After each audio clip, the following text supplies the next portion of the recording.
Okay, so we're pressing Apprentice Lesson 2, which is the generals. We're starting with the line and the cross as activity 1.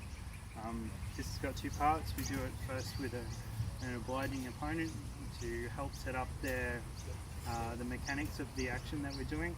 So in this one, we start with the Atajo on the outside, and we don't step for the initial spiral, and then we deliver thrust in opposition with a drift.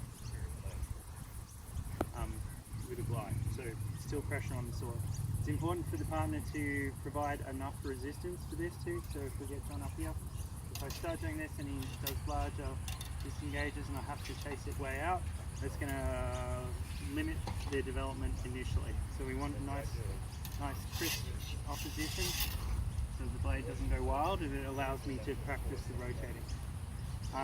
In the general for the spiral, you want to keep mostly fingernails inside, which means we come to this point here and it changes to the top of the blade and then back over. And this is almost like the V style of a disengage, but it's done with the opposition and thrust in.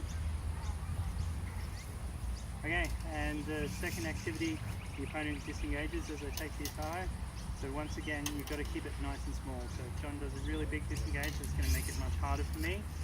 So to start with, we want nice tight disengages, which means I can follow it around and thrust into the end.